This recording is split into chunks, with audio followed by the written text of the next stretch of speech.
The book The Richest Man in Babylon, written by George S. Clason, explains the success secrets of the ancient Babylonian culture, one of the richest societies in history, and unlocks the 5 secrets to increasing wealth.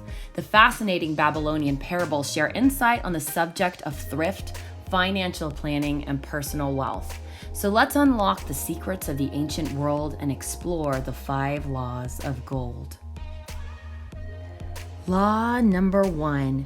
Gold cometh gladly and in increasing quantity to any man who will put by not less than 1/10 of his earnings to create an estate for his future and that of his family.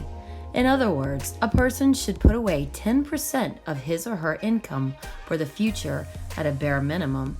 This rule is so incredibly fundamental, yet only a small minority even bother to follow it. Make sure you save so that eventually you can enjoy the finer things of life. Law number 2. Gold laboreth diligently and contentedly for the wise owner who finds for it profitable employment, multiplying even as the flocks of the field. If you invest your money well, your money will simply make more money.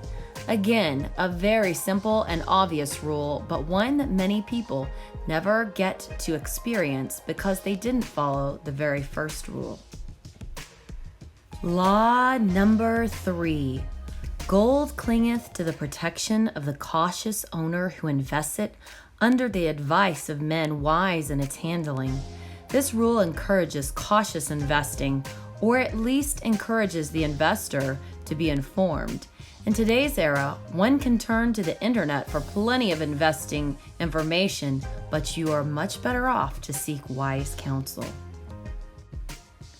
Law number 4. Gold slippeth away from the man who invests it in business or purposes with which he is not familiar or which are not approved by those who are skilled in its keep. This goes hand in hand with the 3rd rule. If you invest in stuff you don't understand, you're likely to lose your money. Don't buy the latest hot stock from your stockbroker. Investigate and invest where you want, but make sure you learn what you need to know. Law number 5. Gold flees the man who would force it to impossible earnings, or who followeth the alluring advice of tricksters and schemers, or who trusts it to his own inexperience and romantic desires in investment. The worst option is to invest in anything that promises absurdly good returns, or anything that you're heavily pressured into buying. These investments are scams and won't stand up to serious research. If it sounds too good to be true, then it probably is. If you want to learn more about how to increase your wealth, then check out the book The Richest Man in Babylon, available on Amazon.com and other retailers.